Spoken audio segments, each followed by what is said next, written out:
Na aula de hoje, eu quero partir de 4 filmes específicos para refletir sobre a representação da santidade no cinema, sobre a representação de santos em filmes. Vou partir do Canção de Bernadette, do Henry King, do Thérèse, do Alain Cavalier, do Francisco Arauto de Deus, do Rossellini e do Simão do Deserto, do Buñuel, para falar sobre esse tema. Eu acho que esse tema é bem instigante porque é interessante perceber como esses grandes cineastas encontram modos distintos de representar isso, de representar um aspecto místico, um aspecto espiritual nos filmes.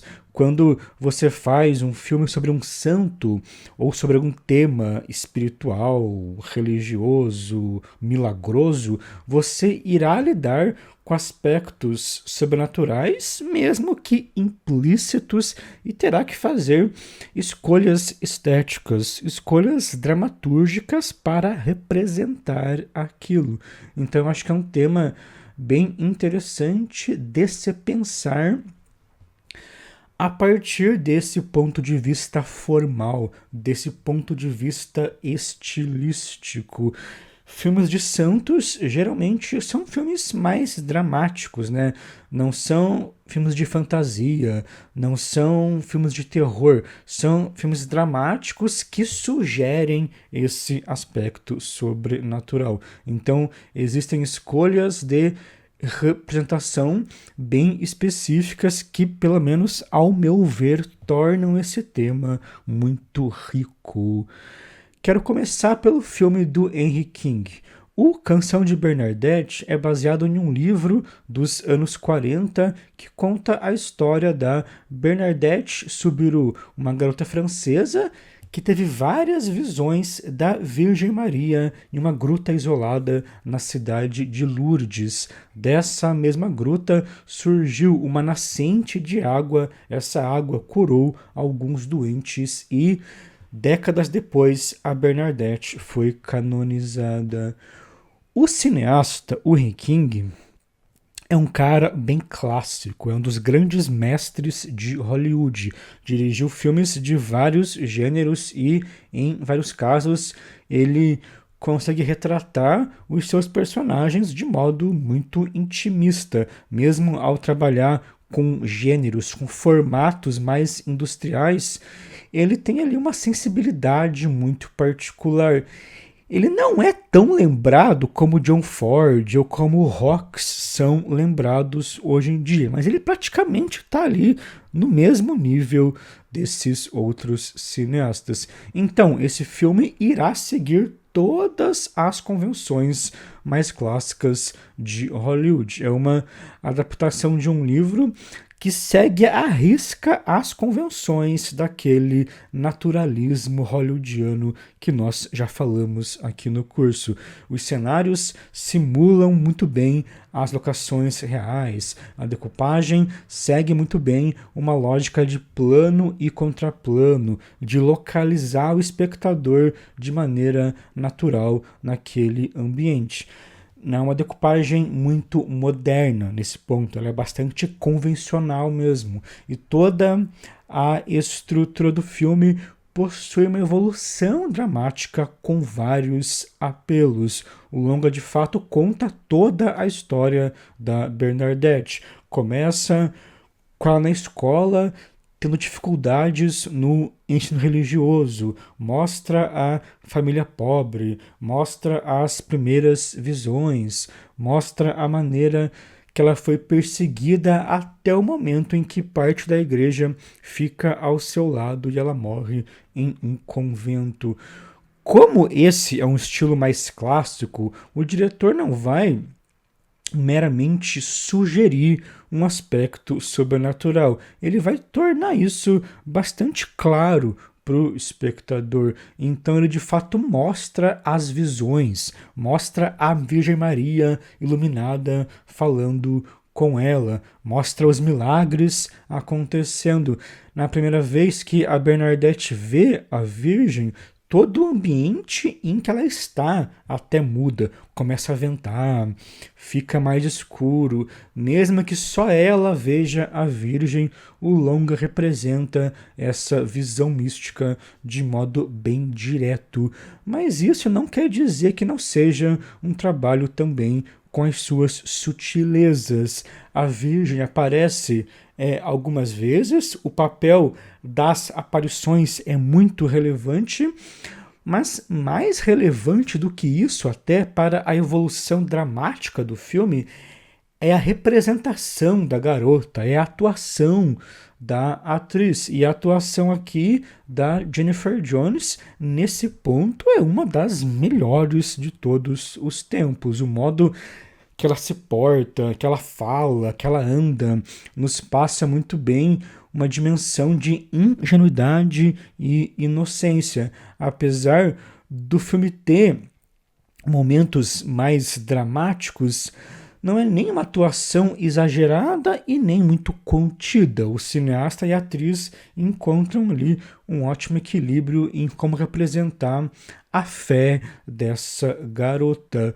O que é uma das características essenciais dessa santa, porque na história real muita gente diz que passou a acreditar na Bernadette porque ela falava sobre as visões com muita paixão, mas sem muita soberba, e sempre defendeu as visões com muita obstinação. Então, essa atuação passa muito essa sensação. Esse filme é um ótimo exemplo, né, então, de uma representação de santidade a partir de uma forma clássica. Talvez seja, na verdade, o melhor exemplo que existe nesse ponto. Ele será fiel à Estrada Santa, até vai seguir alguns elementos mais ficcionais do livro, que é baseado principalmente em como dramatiza alguns coadjuvantes e muda a história de alguns coadjuvantes, mas a essência principal da história real é mantida. Ele será fiel a essa história a partir dessa abordagem estética mais convencional e dessa narrativa, né, dessa evolução narrativa também bem convencional, que pontua muito bem os apelos de cada estágio da história da Bernadette.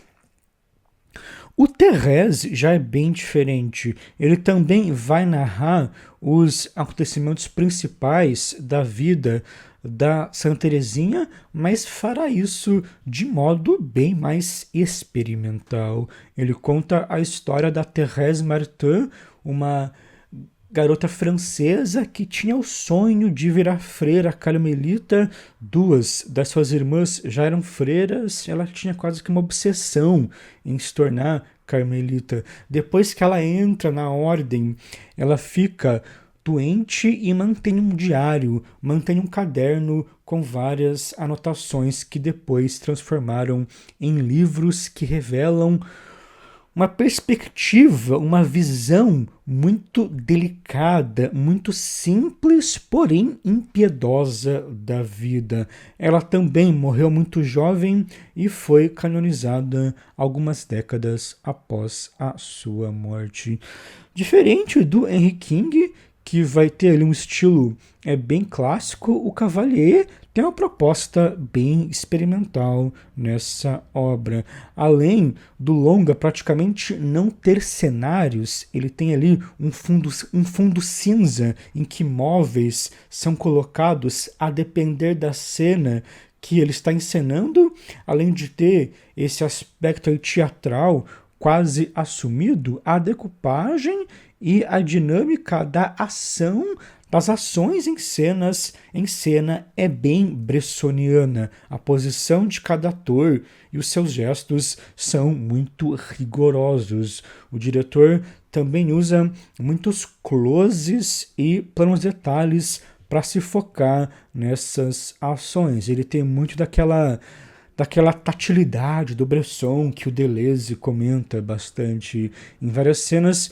o que conecta os espaços vazios são esses closes, são esses detalhes. A atuação não é tão bressoniana assim, é um pouco mais natural, mas ainda assim é uma atuação mais marcada, a oratória é um pouco mais marcada, algumas frases possuem um efeito ali bem marcante, e assim como nos filmes do Bresson, é um trabalho com muitas elipses, com muitos fragmentos de cenas e fragmentos de imagens. Outra coisa bem interessante é que o diretor também quebra algumas regras, entre aspas, de decupagem e montagem. Ele quebra, por exemplo, o eixo várias vezes. Ele usa fades de modo bastante repetitivo. Às vezes corta para um mesmo personagem apenas usando fades. Em uma conversa específica entre a Thérèse e o seu pai, você escuta a voz dos personagens, mas em cena eles não falam nada. Então, além de ter esse rigor bressoniano, ele possui também um aspecto mais radical na decupagem e na montagem, que remete um pouco até a um trabalho como o Paixão de Joana d'Arc do Dreyer, ao modo como o Dreyer usava essas subversões, usava a quebra de eixo, usava aquela montagem em que os planos e contraplanos nunca dialogavam para representar uma relação quase irreal da protagonista com aquele meio. Uma relação que estava ali, no caso do Dreyer, sendo afetada pelo êxtase santo da Joana d'Arc. No caso do Thérèse, as escolhas, desde a questão mais teatral dos cenários até os closes, me parece, representam muito bem um elemento asceta bastante relevante no cotidiano e no discurso da Teresinha. E também da própria Ordem das Carmelitas, que literalmente vivem enclausuradas.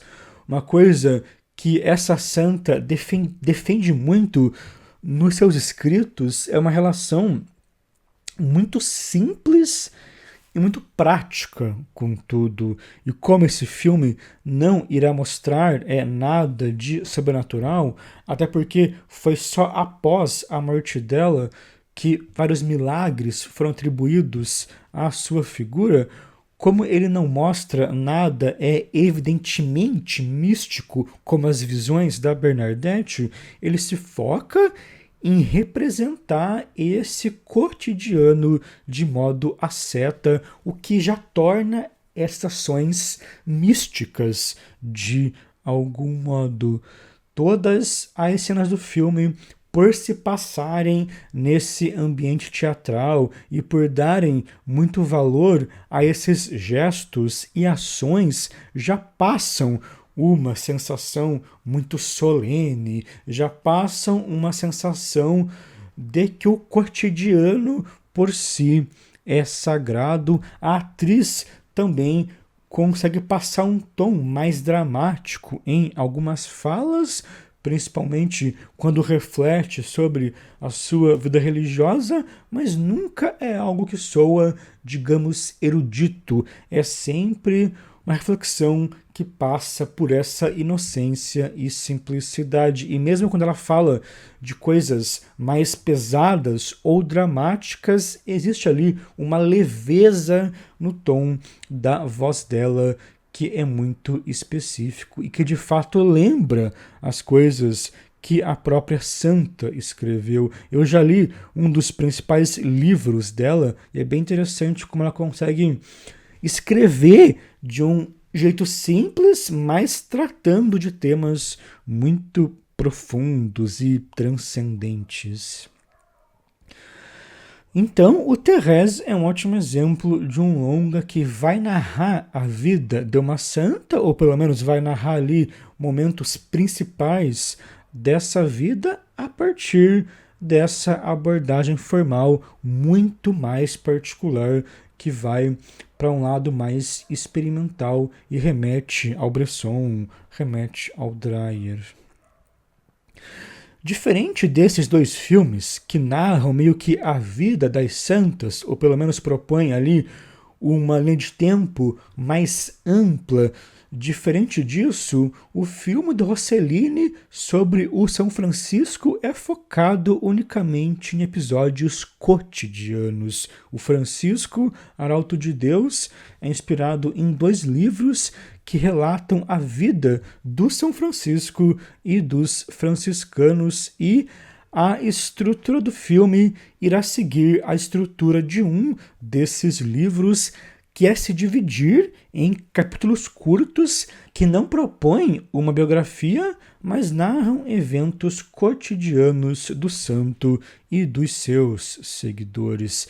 Cada um dos capítulos funciona como se fosse um pequeno conto moral em que os ensinamentos do santo estão implícitos nas ações e nas consequências das ações em cena. Então não é um trabalho clássico nesse ponto. Ele não vai seguir uma evolução narrativa como, por exemplo, o filme do Henry King seguiu. É uma proposta que, na verdade, tem tudo a ver com os filmes, né, mais modernos e mais realistas do Rossellini. Boa parte dele, por exemplo, se passa em locações externas reais. O Rossellini tem esse grande apreço pelo que o mundo já tem a oferecer para a câmera, e quase todos os atores são amadores, não são realmente atores. Inclusive, o homem que faz o Francisco era de fato um franciscano. Então, a gente percebe já toda uma caracterização e uma abordagem muito realista, que tem também muita relação com as ideias do próprio santo, né? O São Francisco fez o voto de pobreza, ele tinha uma relação muito próxima com a natureza.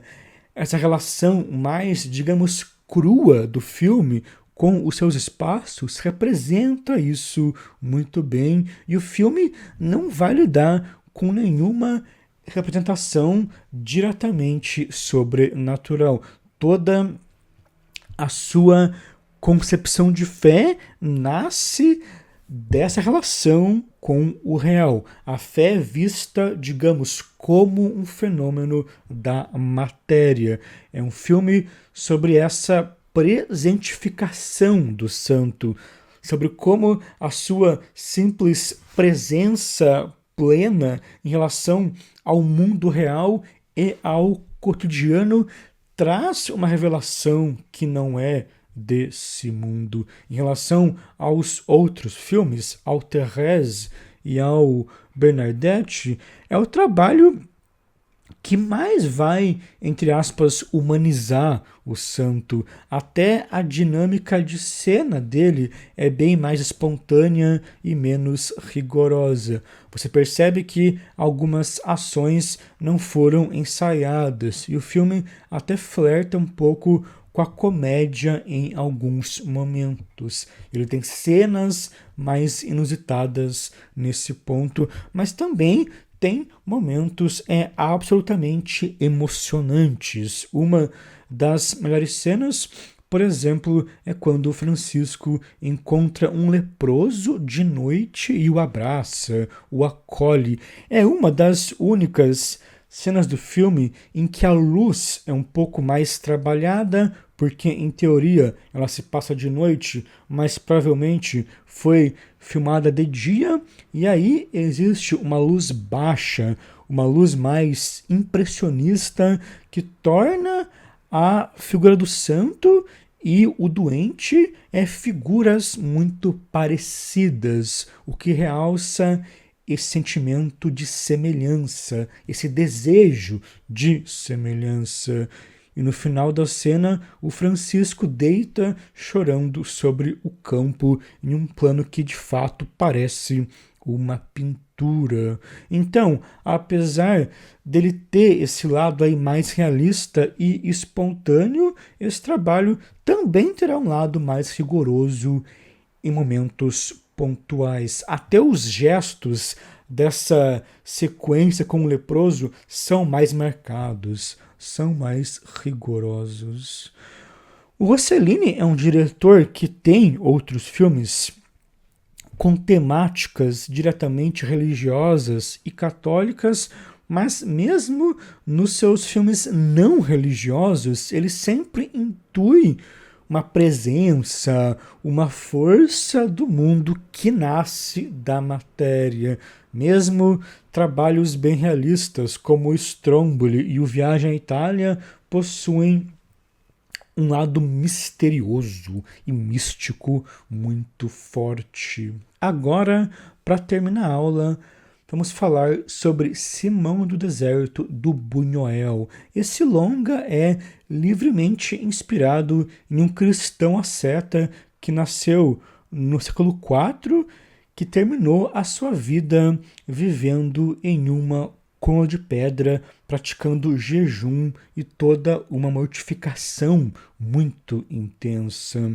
Ele mostra o encontro desse asceta tanto com fiéis e outros religiosos, como também com o demônio, que oferece várias tentações na figura de uma mulher.